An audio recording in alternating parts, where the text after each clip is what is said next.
Bonjour, je suis Denis Sibony, professeur de droit au CNAM à l'INTEC et responsable pédagogique de l'UE 113 Droit social qui fait partie intégrante du programme du DCG.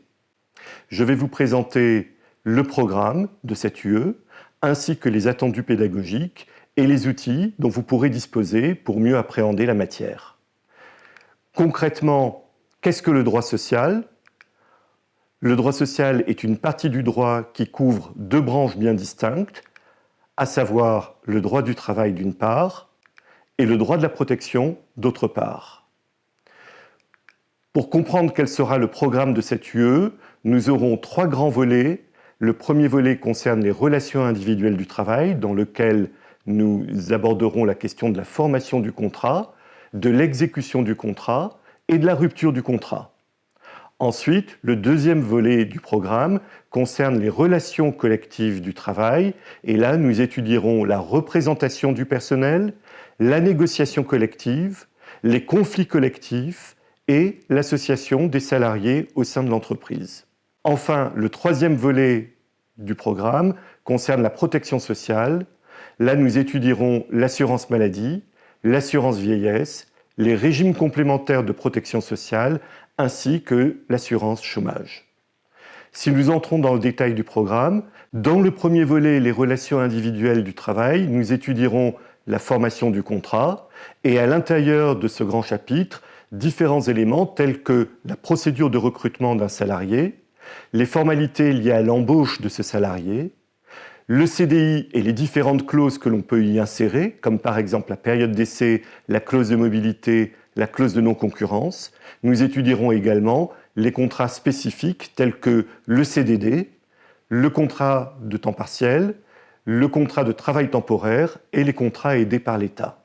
Le deuxième chapitre des relations individuelles du travail concerne l'exécution du contrat et là nous étudierons la durée du travail, les congés, la formation des salariés, la rémunération, la modification du contrat de travail, ainsi que les pouvoirs réglementaires et disciplinaires de l'employeur. Enfin, le troisième chapitre des relations individuelles du travail concerne la rupture du contrat.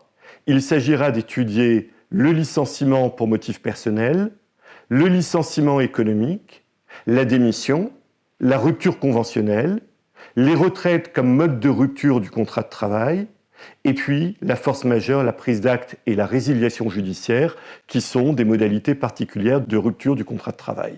Dans le deuxième volet du programme, les relations collectives du travail, nous verrons un premier chapitre qui concerne la représentation du personnel avec à l'intérieur un point sur le droit syndical et le CSE, le comité social et économique. Un deuxième chapitre sur la négociation collective et donc à l'intérieur les conventions et accords collectifs, les règles d'application de ces textes et les règles de dénonciation de ces mêmes textes. Le troisième point que nous étudierons dans les relations collectives du travail concerne les conflits collectifs avec le droit de grève, mais également la vie de l'entreprise pendant la grève. Et enfin, le dernier élément que nous étudierons dans ce volet concerne la participation, l'intéressement, les autres plans d'épargne, c'est-à-dire l'association des salariés aux performances de l'entreprise. Dans le troisième volet du programme de l'UE, la protection sociale des salariés, nous étudierons l'assurance maladie et les prestations de santé ainsi que les risques professionnels, l'assurance vieillesse et les régimes de retraite, les régimes complémentaires, l'aide sociale avec à l'intérieur les complémentaires de santé et de prévoyance, mais également les retraites complémentaires et les prestations d'aide sociale. Et enfin, pour terminer, l'assurance chômage. Nous verrons donc l'aide au retour à l'emploi, qui est la prestation versée par Pôle emploi, et le chômage partiel. Le deuxième point que je voudrais vous présenter concerne les attendus pédagogiques de cette unité d'enseignement. Il s'agit avant tout d'acquérir des compétences en droit social. Concrètement, cela signifie que vous serez capable d'identifier et de hiérarchiser les sources juridiques en droit social. Vous serez en mesure de rechercher et d'analyser une documentation juridique fiable et actualisée. Vous pourrez analyser une décision de justice et en dégager la portée juridique. Vous serez qualifié à analyser un contrat de travail ou tout document professionnel.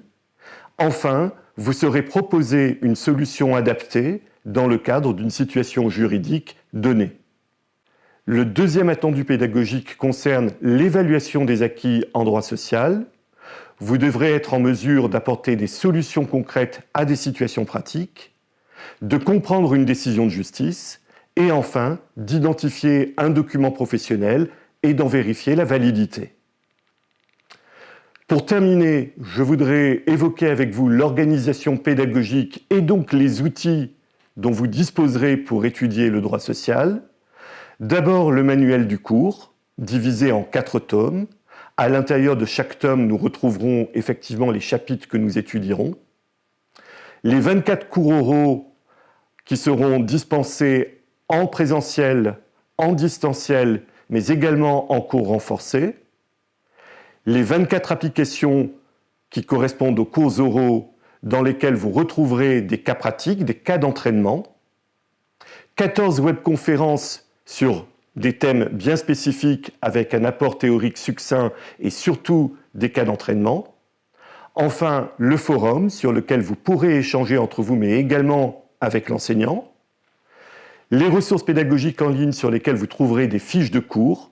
Et enfin, bien évidemment, les 5 devoirs intermédiaires que vous pourrez effectuer et rendre sur la plateforme Daily.